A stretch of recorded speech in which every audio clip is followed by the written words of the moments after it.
نبی علیہ الصلوۃ والسلام کی حدیث کی ہے اور آپ دعا بھی فرماتے تھے اللہم بارک لنا فی رجب و شعبان، اے اللہ ہمیں برکت عطا فرما رجب و شعبان۔ تو نبی علیہ الصلوۃ والسلام اس دعا برکت کے ساتھ اپنے روزوں کی کثرت فرماتے تھے رجب میں، اور شعبان کے مہینے کے تو پورے روزے رکھا کرتے تھے، اور پھر فرماتے تھے وبلغنا رمضان، اور ہمیں انہی برکتوں کے ساتھ رمضان میں داخل کرو۔ یعنی اتنا بابرکت مہینہ ہے جو ہمارے درمیان یہ بھی موجود ہے۔ اب اگر ہم دیکھیں ہمارے بزرگوں کے معمولات کیا،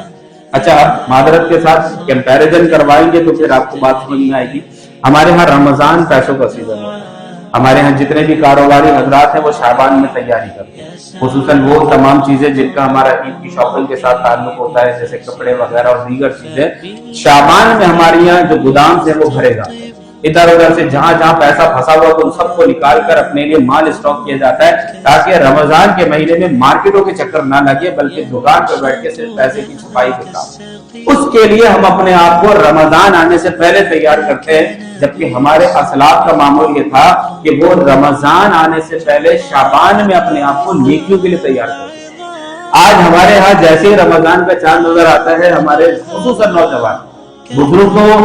بہت سارے ایسے میں نے جذبے والے دیکھے وہ تو پورے روزے رکھتے ہیں، ہمارے نوجوان جو ہے وہ جیسے ہی رمضان کا چاند نظر آیا ان کے آپ ڈھیلے بہانے سے میرا کام بڑا مشکل ہے، مجھ سے بھوک برداشت نہیں ہوتی، کوئی کہتا ہے میں پانی جو پیاس ہے نا یہ میری برداشت نہیں ہوتی، بعض لوگ گٹکے کے عادی ہوتے کہتے ہیں دماغ خراب ہو جاتا ہے اگر ہمارے منہ میں گٹکا نہ ہو زیادہ برداشت نہیں ہوتا، بعض لوگ سگریٹ کے عادی ہوتے ہیں وہ کہتے ہیں بھائی دماغ ماؤ ہونا شروع ہو جاتا ہے، چڑچڑا پن ہو جاتا ہے، ہم سے برداشت نہیں۔ یعنی اب جیسے ہی رمضان کا مہینہ نظر آیا ہمارے آزار آنے شروع، اور وہ بیماریاں نکل کر لوگوں کے سامنے آتی ہیں، بعض کوئی کہتا ہے مجھے فلاں بیماری ہے فلاں بیماری ہے، تعجب ہوتا ہے بھائی تو زندہ کیسے، اتنی سنگین بیماری ہے تجھے تو زندہ کیسے؟ بس وہ صرف روزے سے اپنے آپ کو بچانے کے لیے، اور وہ کیوں ہو رہا ہے؟ کیونکہ اپنے آپ کو اپنی باڈی کو اپنے ذہن کو روزہ رکھنے کے لیے تیار نہیں کیا۔ اگر یہ تیاری ہم رمضان آنے سے پہلے شعبان سے کر لیتے، جو بھی ہمارے پاس مسائل پیدا ہونے تھے، آزار پیدا ہونے تھے جو روزہ رکھنے میں مشکل کا سبب بنتے، وہ شعبان میں نظر آ جاتے اور پھر ہم ان کا تدارک کر لیتے، کوئی سیٹنگ کر لیتے، ان چیزوں کو یوں سیٹ کرنا ہے، ان چیزوں کو یوں سیٹ کرنا ہے، یہاں میں یوں مینج کر سکتا ہوں۔ رمضان آنے سے پہلے ہم نفلی روزے رکھ کے اپنے آپ کو روزوں کے لیے اگر تیار کر لیتے تو رمضان کا جیسے چاند نظر آتا ہم اپنا نیکیوں کا سیزن لگانا شروع کرتے، روزے رکھ کے وہ نیکیاں کماتے کہ پھر جو اس کے علاوہ مہینوں میں کبھی آپ کو ملنے والے نہیں ہے۔ نبی علیہ الصلوۃ والسلام کی حدیث ہے، آپ فرماتے ہیں جس نے رمضان کا ایک روزہ چھوڑ دیا فرمایا اب اس کی قضا میں زمانے بھر کے روزے رکھ لیں۔ زمانے بھر کا مطلب سمجھتے ہیں آپ؟ جب سے زمانے کا آغاز ہوا، جب سے کائنات بنی اور کب تک یہ زمانہ چلے گا اللہ جانتا ہے۔ فرمایا یہ جو بندہ رمضان کا ایک روزہ چھوڑے وہ زمانے بھر کے روزے رکھ لے، فرمایا پھر بھی رمضان کے ایک روزے کے ثواب کو نہیں پا سکتے۔ اب اندازہ کر لیں کہ میں اور آپ اگر 2، 4، 5 لاکھ 10 لاکھ روپے کا نقصان ہو جائے تو ہماری تو راتوں کی نیند اڑ جائے، ہمارا تو سکون ختم ہو جائے، ہمارا تو کہیں دل ہی نہ لگے، اٹھتے بیٹھتے لوگوں کے سامنے کہتے رہے یار تباہ ہو گئی، ہمارے آنکھوں سے آنسو نہ رکے۔ لیکن حال یہ ہے کہ اتنے بڑی بڑی نیکیاں ہم اپنے ہاتھوں سے ضائع کر دیں صرف چھوٹی چھوٹی آزار کی بنیاد پر۔ کیوں؟ کیونکہ اپنے آپ کو تیار نہیں کیا تھا، اور اچانک سے جب رمضان کا چاند نظر آ گیا تیاری ہے نہیں روزہ رکھنے کی تو پھر ہم پھنس گئے۔ تو ہاں وہ لوگ جو ذہن رکھتے ٹھیک ہے، نہیں موقع ملتا نفلی روزے رکھنے کا نہیں رکھتے، لیکن آپ رمضان کے روزے رکھ سکتے تو بس ٹھیک ہے، پھر آپ رمضان کے رکھیں۔ لیکن وہ لوگ جو رمضان میں جن کو دقت ہوتی ہے کم از کم شعبان میں کچھ تو روزے رکھ کے اپنے آپ کو عادی بنائیں، اور یہ عادی بنا لیں گے تو یہ آپ کے لیے رمضان میں فائدہ مند ہوگا۔ پھر اس وقت آپ ٹرینڈ ہوں گے، جس طرح ہم جتنے بھی کام کرنے ہوتے ہیں رمضان کا سیزن آنے سے پہلے نپٹا دیتے کہ وہاں مشکل نہ ہو، کاش کہ ہم نیکیوں کے معاملے میں بھی ایسے سیزن لگانے والے ہیں۔ منع نہیں ہے، کوئی یہ نہ سمجھے کہ میں کوئی کہہ رہا ہوں کہ کاروبار کرنا منع ہے یا رمضان میں پیسے کمانا منع ہے یا رمضان میں بڑا کاروبار کرنا یا زیادہ منافع کمانا منع ہے،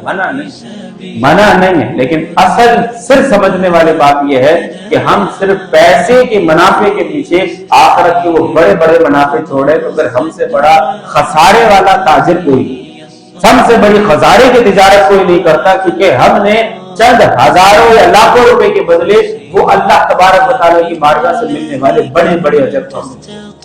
تو حضرت نبی علیہ الصلوۃ والسلام رمضان کے حوالے سے معمول کیا تھا بلکہ حضرت اسامہ بن زید رضی اللہ تعالیٰ عنہ نے آپ کے شعبان کے حوالے سے، رمضان شعبان کے حوالے سے آپ سے عرض کیا یا رسول اللہ یہ شعبان کیا ہے؟ تو نبی علیہ الصلوۃ والسلام نے فرمایا رمضان اور رجب کے درمیان ایک ایسا عظیم المرتبت مہینہ ہے، لوگ اس سے غافل ہیں۔ دیکھیں نبی علیہ الصلوۃ والسلام خود بتا رہے ہیں کہ لوگ اس سے غافل ہیں۔ اس ماہ میں لوگوں کے اعمال اللہ کی بارگاہ میں پیش کیے جاتے ہیں، کیونکہ وہ جو شب برات آتی ہے اعمال کی تبدیلی والا معاملہ، یعنی لوح محفوظ سے اللہ تعالیٰ فرشتوں کو مختلف جو لوگوں کے پورے سال بھر کے ہونے والے معاملات ہیں وہ ان کو سپرد کرتا ہے، اور سال بھر جو فرشتوں نے ہمارے اعمال لکھے ہوتے ہیں وہ واپس جا کر جمع کروائے جاتے ہیں۔ یہ ہمارے اعمال نامے کی تبدیلی کا معاملہ ہوتا ہے۔ اور نبی علیہ السلام فرماتے ہیں کہ اس ماہ میں لوگوں کے اعمال اللہ کی بارگاہ میں پیش کیے جاتے ہیں، اور پھر فرمایا نبی علیہ السلام نے مجھے یہ بات پسند ہے کہ میرے اعمال جب اللہ کی بارگاہ میں پیش کیے جائیں تو میں روزے سے ہوں، یعنی میرا روزہ۔ اب اندازہ کریں کہ نبی علیہ السلام جیسی شخصیت جو کہ مغفور ایسے کہ ان کے صدقے اللہ تعالیٰ مومنین کی مغفرت فرمائے گا، لیکن اس کے باوجود وہ ہماری تعلیم کے لیے بتا رہے ہیں کہ دیکھو میں مغفرت یافتہ ہو کر بھی اس کا اہتمام کر رہا ہوں، تو کم از کم تمہیں تو نہیں پتا نا کہ تمہاری مغفرت ہوگی نہیں ہوگی۔ میری ادائیگی، میری سنت کی ادائیگی کی نیت سے، میرے فرمان کی نیت سے، یا میرے عمل پر عمل کرنے کی نیت سے اپنے آپ کو اس کے لیے تیار کرو کہ شعبان میں روز ہو،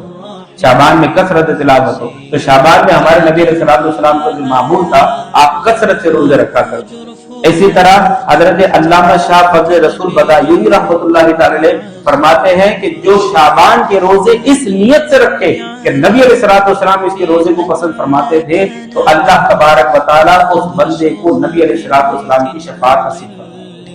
اتنا بڑا انعام، وہ وقت، وہ زمانہ یا وہ جگہ کہ جہاں انسان پریشان، مغفرت کی کوئی راہ نظر نہیں آتی، لیکن نبی علیہ السلام کی شفاعت کا پرچم ہوگا جو لوگوں کے لیے دھارن بنے گا۔ یہ شعبان کا مہینہ ہمیں وہاں پر آسانی ہوگا۔ ہم تھوڑی سے اگر ذہن بنا لیں، جمعرات اور پیر اگر ہم چاہیں تو ان 2 دن کا آغاز کریں، یعنی ہر ہفتے میں 2 دن روزہ رکھتے اور کوئی مشکل نہیں ہوتا۔ ایک دفعہ آپ آغاز تو کریں، چلیں آپ جمعرات کی 2 نہ رکھیں، آپ صرف پیر والے دن کا جو نبی علیہ السلام سے ثابت ہے، وہ جمعرات کا بھی ثابت ہے لیکن پیر کا ذرا مشہور ہے، تو آپ صرف پیر کا روزہ رکھیں۔ آپ ہر ہفتے میں چاہے شعبان ہو یا کوئی بھی مہینہ ہو، آپ پیر کا روزہ رکھنے کی عادت ڈال لیں۔ یقین جانیے رمضان کے روزے میں آپ کو لطف آئے۔